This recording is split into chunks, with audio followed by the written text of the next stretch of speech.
জবা, আমি রাগ করছি না।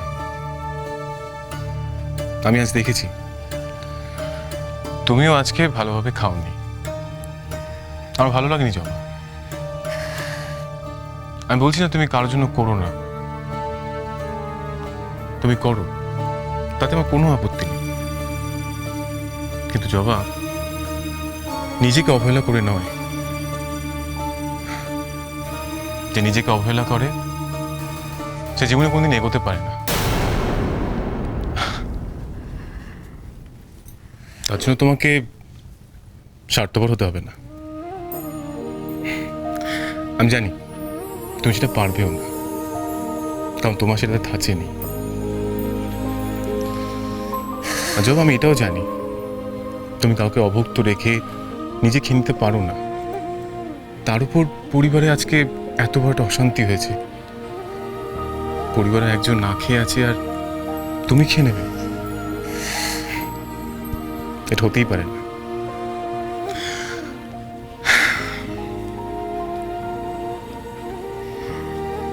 বড় বৌদি খেয়েছে?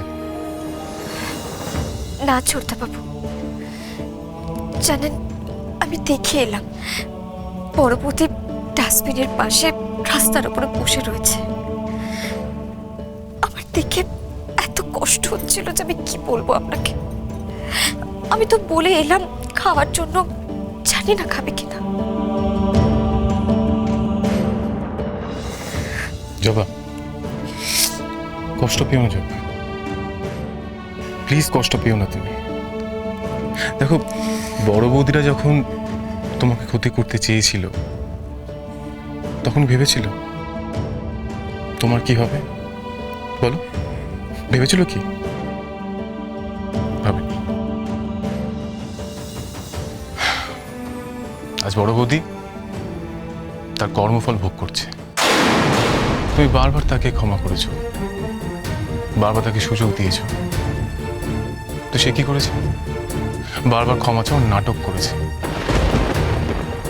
এই দেখো না, বছরের শুরুর দিনটাতেই তো বড় বৌদি মেজ বৌদি বুঝিয়ে দিয়েছিল এই বছরটা আমাদের কেমন যাবে।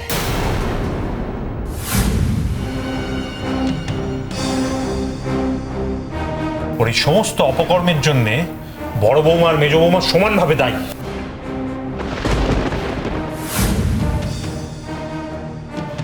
সত্যি ছোটদা বাবু, পয়লা বৈশাখের দিন থেকে একের পর এক অশান্তি আমাদের বাড়িতে হয়ে চলেছে। এমনকি মন্দির তৈরি হওয়ার কাজে পর্যন্ত বাধা পড়ে গেল।